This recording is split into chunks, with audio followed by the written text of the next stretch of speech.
when your meeting with the journalist starts, it Mm-hmm. starts, right? It might not have been, we'll mic you up, and then when you sit down, then we'll tell you when the camera is rolling. But it's things that you say on the way to that.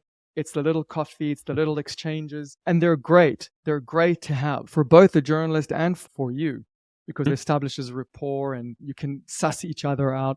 But you should be aware that it's on the record Yep. unless and until we talk ground rules, and that's off the record, background, on the record, whatever it is. Things can always be said in the heat of the moment, or things that you want to say off record. Just tell me. Yep. At whatever point, hey, I want to go off the record. Sounds good. Edo Perry from Elements, thanks for coming on to the Jargonizer. Thank you for inviting. Give us just a very, very brief introduction to yourself and Elements. I grew up in the Bay Area in California. Climate awareness in California is very advanced. And so it's been in my DNA for as long as I remember myself. My last position was at Apple. I was a project manager in the sustainability field. And at some point I realized while working at Apple is that there's net zero goals that companies have set out. There's regulation that's coming into place. Companies and their employees and investors and stakeholders are pushing them more towards sustainability. And I decided to start Elements, which helps companies reach those net zero goals and engaging their workforce. What is it like to leave Apple? Not an easy thing to do with all its benefits and all the packages that you get from that. But at some point, I just realized that even though I'm working on climate, in the end, it's not their main business. And I decided for myself that I wanted to go fully on board on climate and help companies from outside do that. And today, we're working with Apple. So it's circle closes, so. Brilliant. It's an app, right? Yep. So what is Elements? Elements is an app that both measures, monitors accurately the Scope 3 emissions that are attributed to employees. I'm sorry, what is Scope 3? Just for the unscoped? Companies need to measure what their carbon emissions that they're emitting. Scope 1 being their direct emissions, such as AC, heating, cooling, that kind of thing. Scope 2, indirect emissions, the electricity manufacturers that are creating that electricity for you to turn on the lights. Scope 3 is supply chain.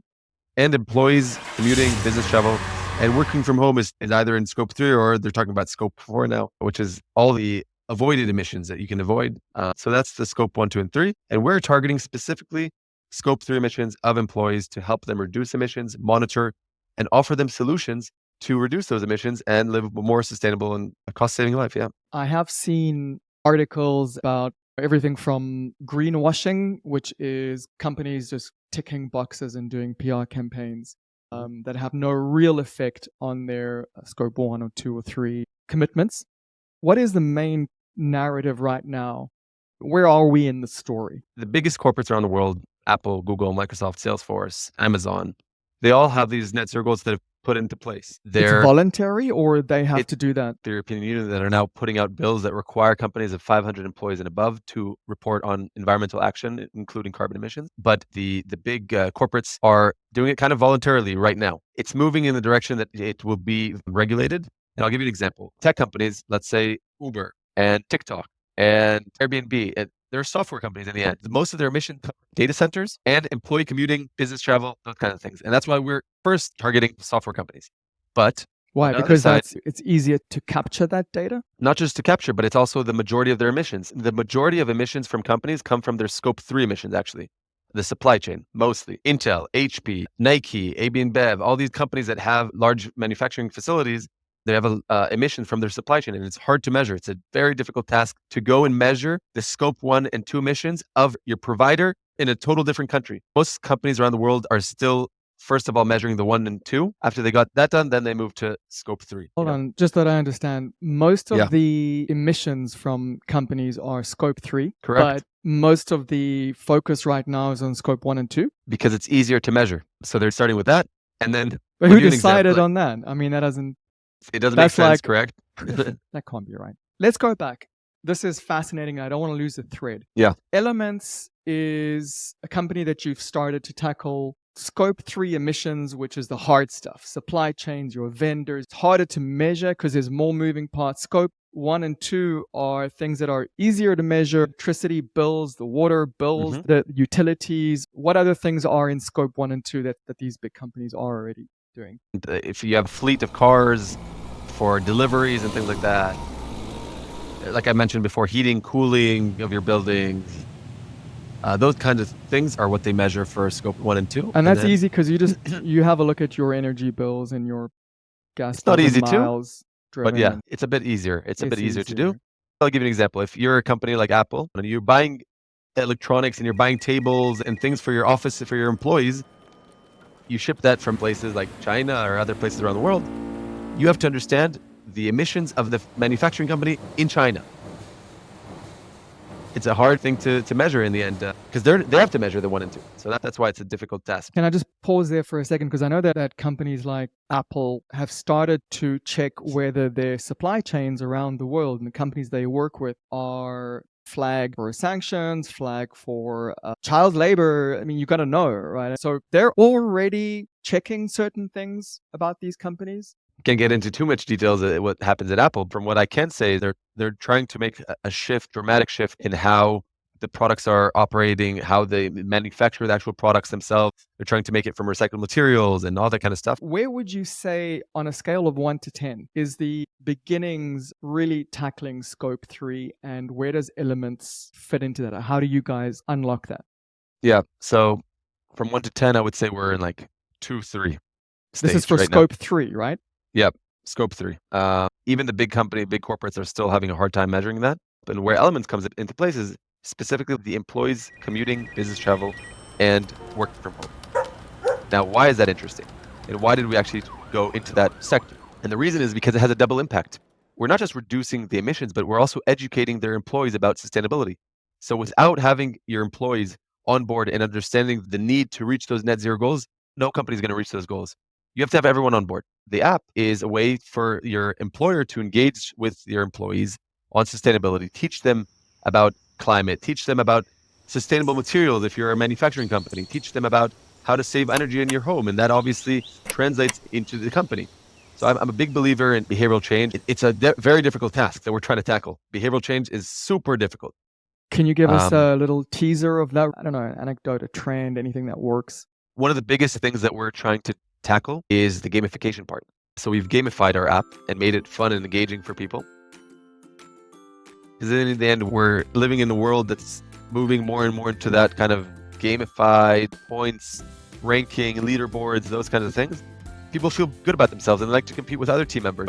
I love games, but I also have kids. I don't love games anymore. What is the change? Is it our electricity bills get lower? Do I get benefits from my company? How does that work? Yeah. So I'll walk you through it. Yeah. Basically, you're an employee. You get an email from your company, from your employer saying, hey, we care about the planet and our employees. Here's $500 credits. Here's $1,000 credit to spend on the Elements app and to use to reduce your emissions and save money. And then we have what we call the sustainability shop, where we have different vendors, different partners that we've partnered with, such as edge solar panels and heat pumps and smart meters and electric vehicle companies. We have a wide range of different providers, and we really fit the products for each employee individually. So if you're a home owner, or if you're a renter, if you're in New York, or if you're in California or in Israel, the idea is to really fit the needs of each employee individually. We've introduced a whole new sector we call the climate benefit. So just as health benefits are standard in the US, and 401k, pension funds, dental, visual, we're trying to create the climate benefit. Let me understand this. If I bring down my energy usage at home, does that have any impact on my company's scope 3 emissions? I mean, they might just say, well, our employees are using less energy. We'll give them $500, but we could still be vastly under where we need to be as a corporation. So how do you stop internal greenwashing? If a company gives you a certain amount of credit, dollars to spend on renewable energy and those kinds of things, there are also actually tax reimbursements that company can get. So it's also a financial benefit for the company to do that instead of giving $1,000 for something that you don't actually need. And the second part of that is specifically working from home. So when you're working from home, whatever the hours that you're working, you're using energy, right? You're heating, you're cooling, you're using your computer. For your company or for your... Yeah, for your company. And it makes sense, I think. Like it makes sense that the company would pay you for that energy and help you transition your home to renewable energy. If my electricity bill goes down and I take more public transport, that affects my company because they get tax breaks, but they're not necessarily becoming more green. They are, because they're reducing their emissions. They are becoming more green. Think about it. If you're taking the public transportation if you're reducing your energy bill, if you're taking less business travel, less flights, that all goes towards the company. So they're reducing those emissions that go towards the company that you work at.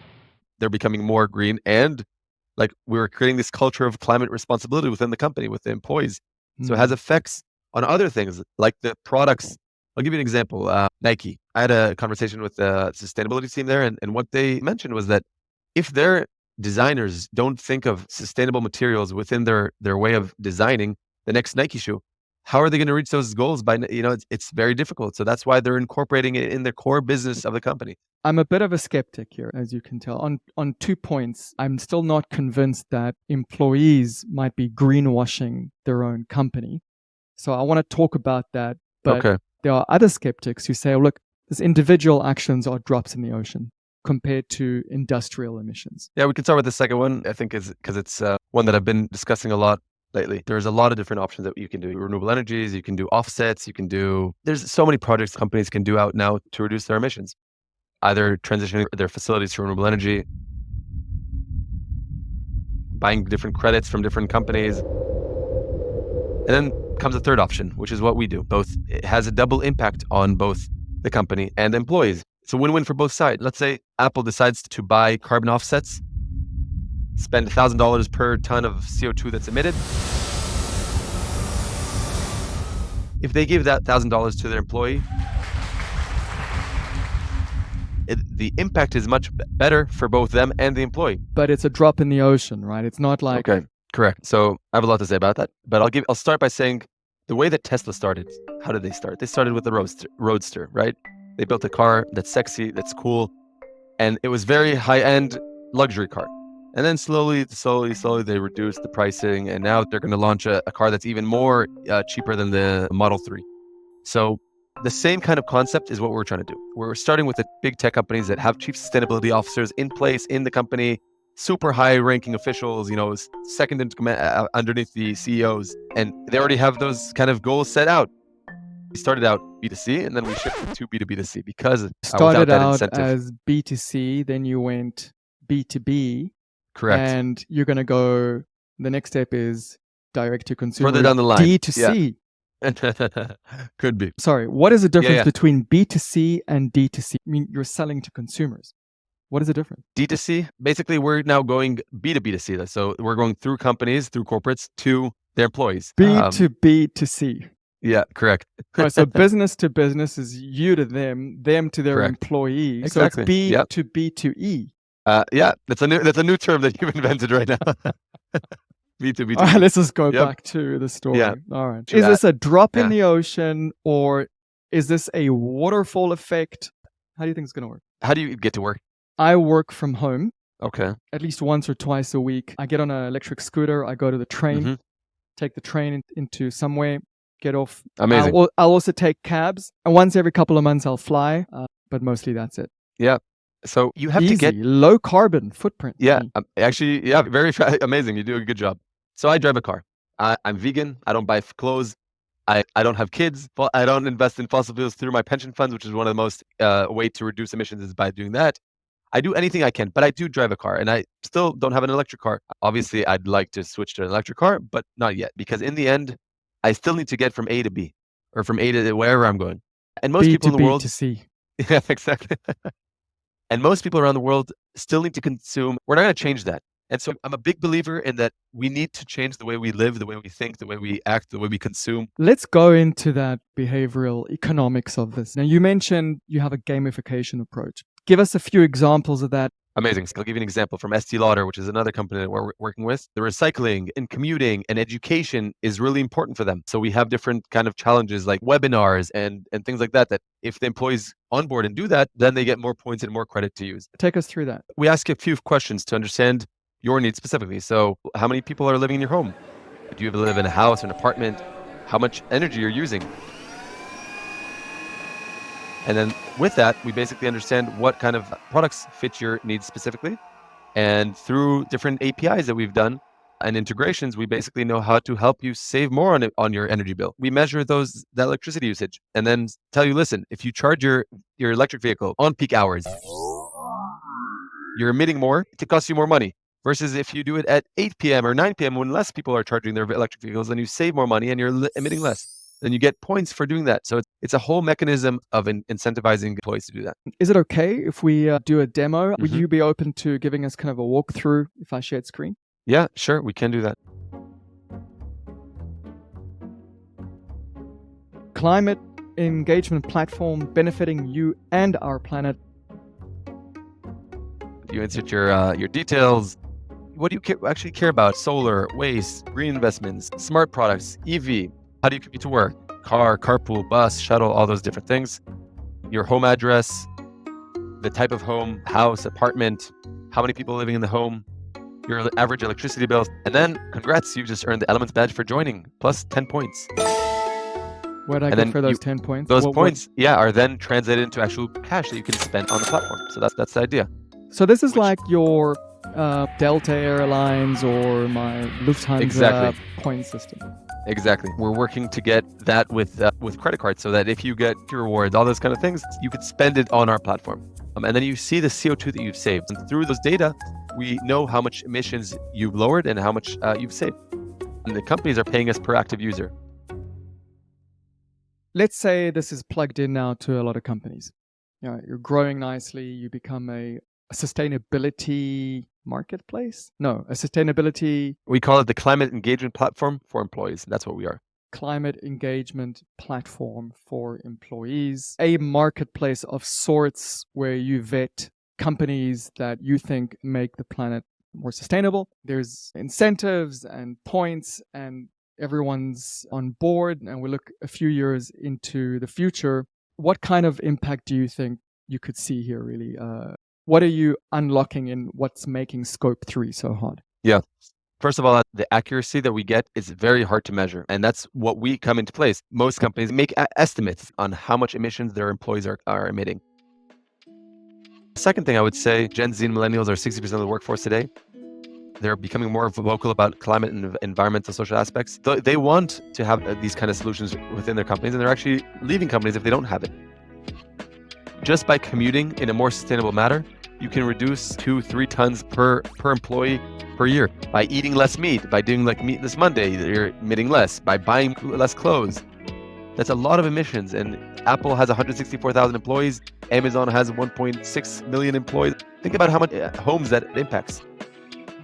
I think it has a big impact both on the emissions part, but also on the education and awareness part.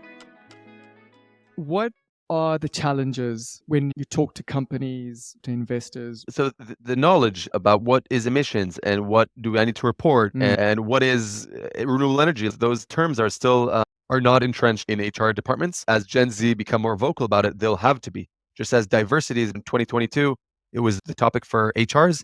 I believe that 2023 and 2024 is going to be sustainability. I understand why diversity would go to HR, even though I think HR is where good deeds go to die. If this is going to take time and a lot of education with the way climate change is going, it might not have that time. Why are you going to HR? Because in the end, they're working with people. And we have to have them on board, want them on board, and we're working with them. Some companies are very old-fashioned, and their employees are, the average is 35 to 50, something like that. So it's very hard to retain them and to attract them with new kind of things. And our solution is a very innovative tool.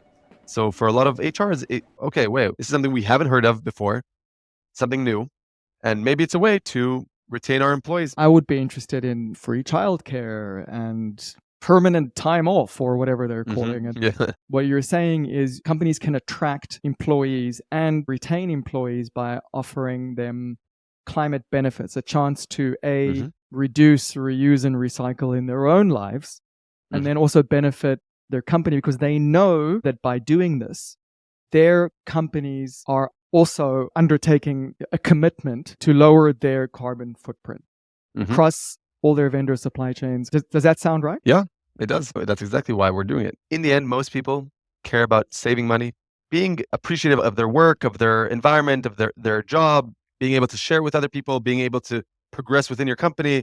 That's what most people care about. If we help save people money and give them options on how to live more healthier and how to live more sustainably, I believe we can unlock that. We always go back to the behavioral science of this. I Yeah. think this seems to be the crux, right? Yeah, it is. Yeah. Most people are Mhm. really interested in job security or income security, Mhm. retirement savings, mortgages, money, especially in tough times. Money is almost everything to most Yep. people. And kind of Maslow hierarchy of needs, Correct. having a nice impact, a good impact on climate change is a nice to have. And you're saying that Right. the behavioral work, why can't I say that word? Behavioral work Behavioral change. Yeah.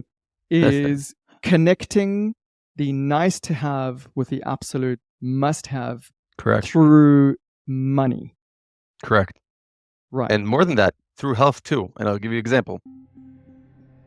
In New York, in the beginning of June, one of the craziest wildfires from Canada, saw the orange skies that happened.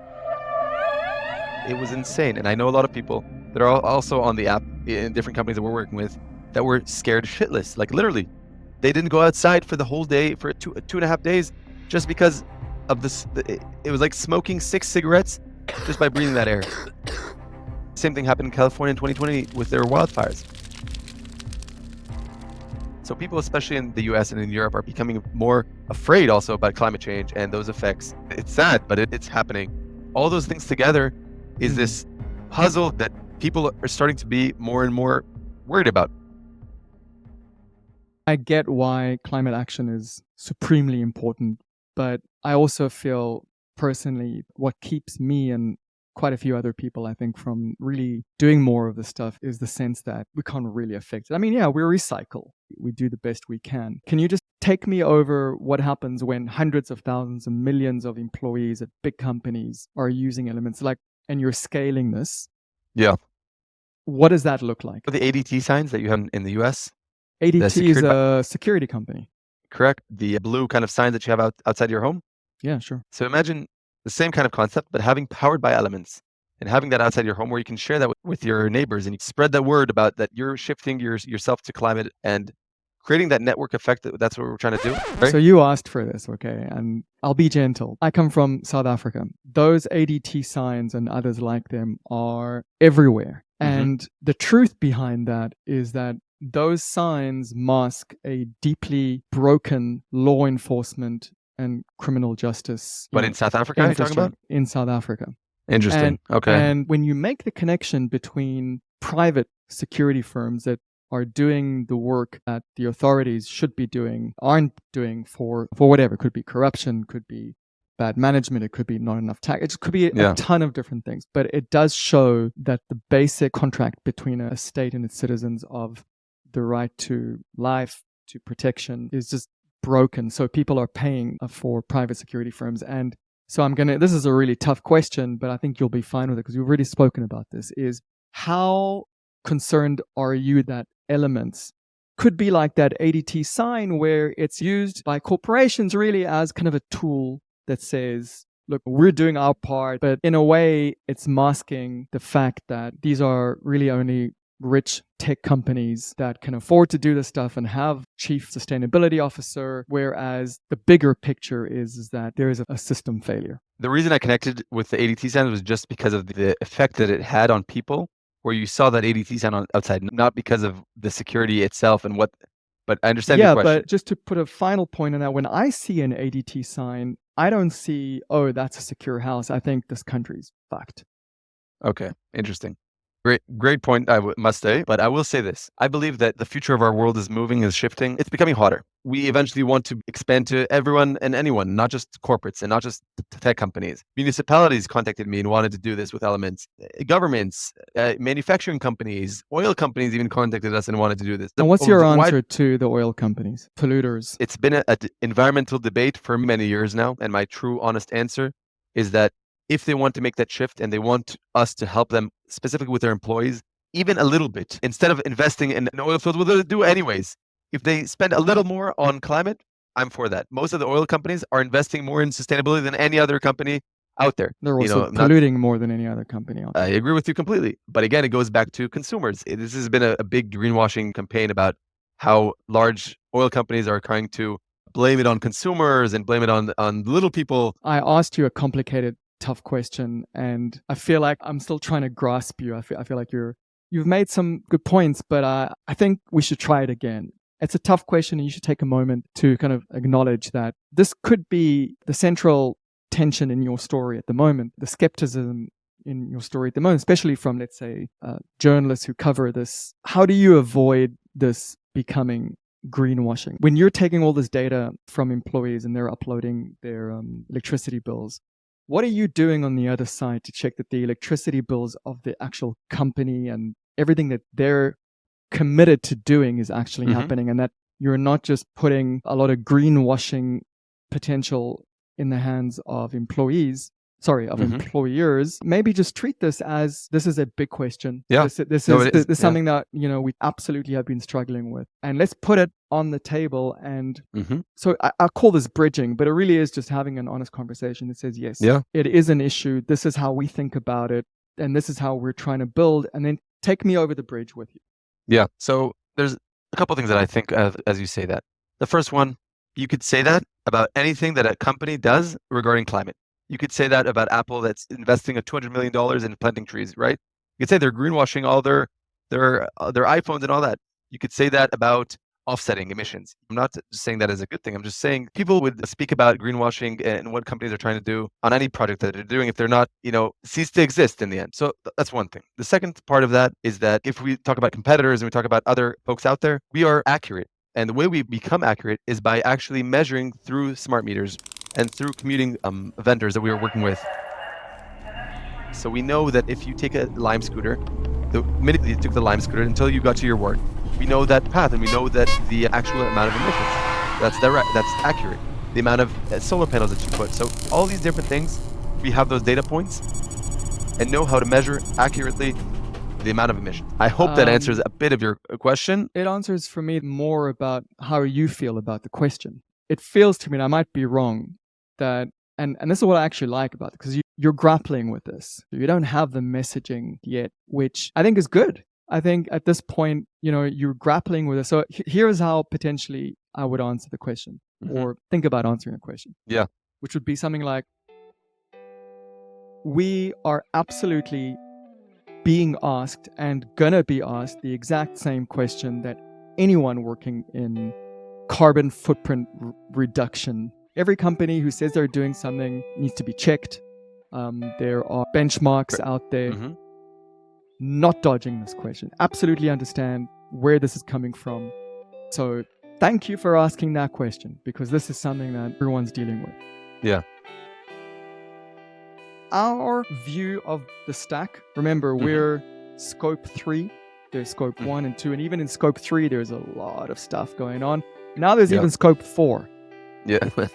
We think that the first step is to start to accurately measure as much as possible of the employees' carbon footprint. Travel, electricity. Are they even educating themselves about this stuff? Right? That's important. And we can talk about that. How do you get great content? But we think scope 3 is vastly under-serviced. And what we still have to really figure out is, how do we report back to our users, which are the employees? What are we saying to them that we're seeing that their companies are reporting in their larger reporting, their annual or shareholders or quarterly, or to our own internal communications? How do we hold them to account? How do we know that this is working? Yeah. It's a great answer. I will be honest.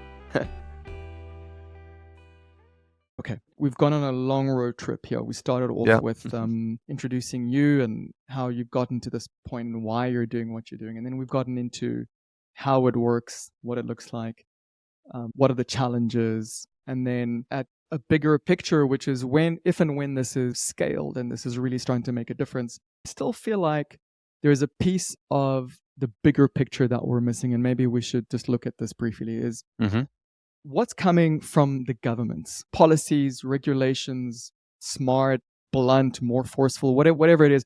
What do you think needs to come from the governments down to the corporations? Carbon taxes. Carbon taxes, that's what they need to do. That's what will require companies to report and accurately measure their scope 1, 2, and 3 emissions. Because if they're not doing it accurately, they're going to be paying shit ton of money on trying to, reduce those emissions somehow. Okay, so yeah. Edo, is there anything that you think I've missed? Is there something that you feel like you wanted to say? The last thing is just from speaking with over 50 corporates around the world, HP, Intel, Microsoft, Salesforce, Nike, all these different companies, I see this trend that's happening. I'm very optimistic. Like you see me smiling. I'm a very optimistic person. I see that the trend is moving in a more positive way, not as fast as I would want it to happen, but definitely more companies are getting on board, more employees are getting on board. Great. Was there anything that you said that you feel could get you in trouble? No, the companies that I mentioned you can share, being Apple, Estee Lauder, Lemonade, Yeah, are those are nice.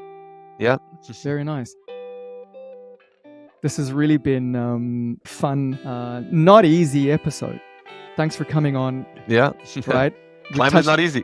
Climate's not easy. Greenwashing is not easy. Changing people's behavior is not easy. But I Not at think all. we talked about really cool stuff.